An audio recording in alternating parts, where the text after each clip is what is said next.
Welcome back.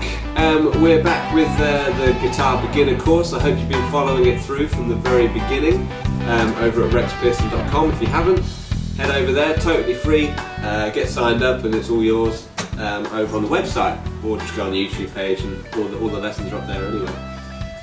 You should have now got your strumming patterns and all the other chords that we've been working on. You should now have those 3 chords.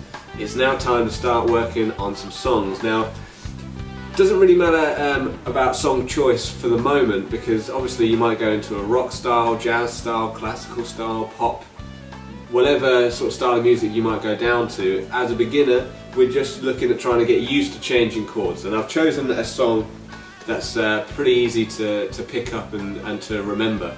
It's a song by Coldplay called Yellow, and it uses 3 chords that we already know: the A chord, the E major chord and the D major chord, A major as well. All major chords, and I'm just going to demonstrate that for you now so that you can hear the song. This is a really super easy version of the song. It might sound a little bit different if you were to play it with the track, so don't try and do that. Just listen to the track on its own, then come to the guitar and have a listen to this version, and this is the one that we're going to learn. It's going to get us used to changing these chords around the pivot point like we've been talking about, and yeah, I'll just demonstrate it for you now. Look at the stars, see how they shine for you, and everything that you do, they're all yellow.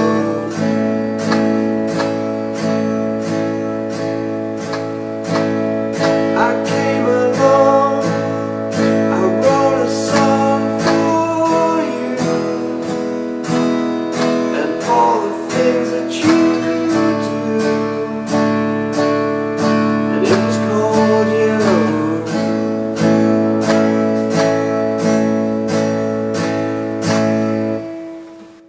So then, let me just give you a quick reminder of the chords. We're going to zoom up to the fretboard, and then we're going to look at how the chords move around, and I'm going to give you some tips on this chord progression now that we're going to be playing, because this is going to be the big one. When we change from one chord to the other and we're trying to keep in time to that pulse, that's where difficulties arise. So we're going to need to take it step by step, and I'm going to give you all the tools that you'll need to get this song as good as you can.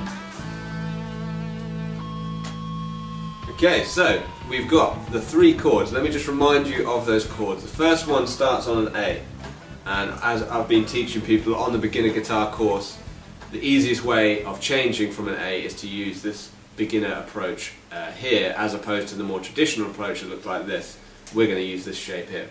So you should, if you've been following the course, know this chord is an A major chord, and it should be ringing out quite nicely. Now remember, with this chord, do not play the lowest string. It's not a disaster if you play all 6 strings, but try not to play the lowest string when you strum. When your hand strums the guitar neck, you want to be hitting the A string here and then going down from there. So you've got the 5 strings ringing out. Okay, the next chord after that is the E major chord. So remember, when you change, you lift off all the fingers. That first finger can still stay in place, and just slide it down to the 1st fret, just behind the fret there. The other fingers line up on the E major chord. Now it looks like that. All 6 strings can ring out nice and true, no problems there. Okay, now then we move to the D major chord, and in the change you want to make sure the 1st finger stays in the same place, release the pressure so it's just sitting nicely on the string, move it up to the 2nd fret, then bring in the other notes of the D major chord, and then we're going to strum from the 4th string. So we're going to strum from this one here downwards. You're not going to strum the 2 below that. You've got to watch out, because when you're strumming you're going to have to change what your right hand is doing, and it will take a little bit of practice, and I'm going to give you some help with the right hand strumming. So the top 4 strings down from there should sound like that. Should have 4 notes coming out there. That's our D major chord. So bear in mind all the changes and help that I gave you in the previous parts about changing from one chord to the next. So from the A to the E to the D. Now we're going to be playing to a beat, to a metronome click. It's going to all be downstrokes. But what might happen is the speed might be too fast for you at this point. So if we're playing at this speed, the speed of that to change, what generally happens with beginners is you get a time warp effect. If you're not playing to a click, it will sound something like this.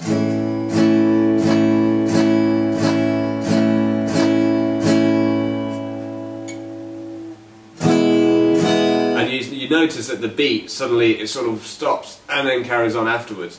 What we need is to make it consistent, however slow that might be. So if you can do a change at this speed,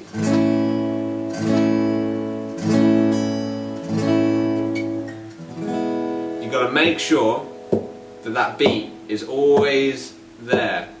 Even if you've got to slow it down, and I mean really, really, really slow to get the change, it's more important that you get an accurate change from one chord to the next than it is to actually get it inaccurate and slow down, because you're losing the beat every time. So I would recommend using a metronome like we did in the previous part, or use your ears to make sure you're not slowing down at all when you're changing chords.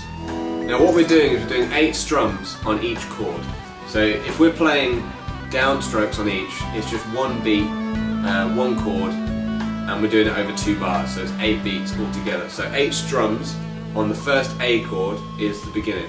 Look at the stars, see how they shine through. Then on the 8th one, you then change to the E. So it's quite a quick change. 1, 2, 3, 4, 5, 6, 7, 8. 1, 2, 3, 4, 5, 6, 7, 8. Then you move into the D chord. 5, 6, 7, 8. And then back to the A major chord again. For 8. 3, 4, 5, 6, 7, 8. And then you start again. You don't change to the E, you do another 8 beats on that chord. So you're actually doing 16 beats on that one chord before you change. So you've got 8. Look at the stars, 5, 6, 7, for you, 3, 4, 5. and everything that you do. 5, 6. Cold yellow. So 8 beats on each chord, and on the A chord, when you finish your 8, you do another 8 because you're starting on the next verse. Okay, the next thing that might help is to do what I call one-stroke changes. So forget the song for the moment, the 8 strums on each. Just try and change from one chord to the next straight away, 1 strum on each.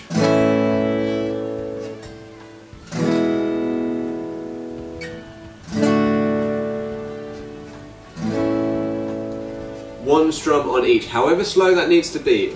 Obviously I'm just doing it for demonstration. Most of you out there won't be playing it at that sort of speed yet. Slow it right down, don't worry about it. Just let it come after a little while. Your brain will sort of start getting used to moving the fingers in a certain way to change from one chord to the next. There, we can make it a little bit more pro by introducing some strumming patterns to it. Now one of them, well, both of them are from the previous part that you were working on when we were looking at changes and playing to a click track.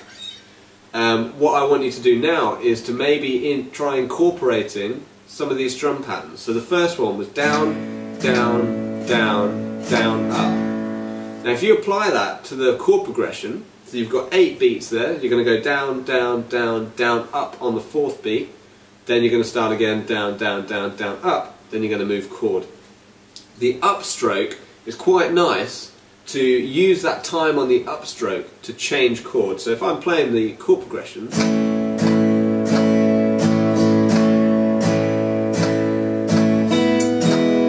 now on the upstroke you can almost do anything and it will sound okay, and then on the downstroke you've got to be ready on the E major chord, otherwise you're in trouble. That's something that you can bear in mind when you're doing your strumming with the upstroke. Remember to hit all 6 strings when you're doing this. The change can happen and it will sound quite good no matter what you do on that upstroke. I could release the chord completely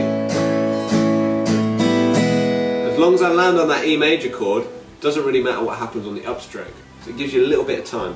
The second strumming pattern, the final one that you can use to mix it up a bit, is the down, down, up, down, down.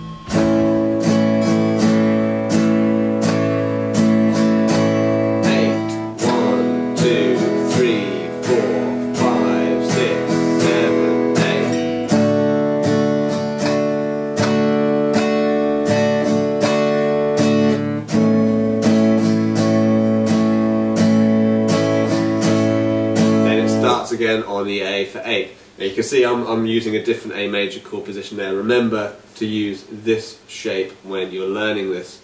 Okay, so I hope you enjoyed that lesson. That hopefully covered everything you need to know, all the problem spots that might be occurring. If there is anything that's happening on any of the chords or any of the changes, go back to the previous videos on this course and work through all the things that I've said. So make sure you're looking back through the whole guitar course on any problem areas, whether it's the A chord, the E chord, the changes, it might even be the fretting. You might have to go back to part 1, just take a quick look.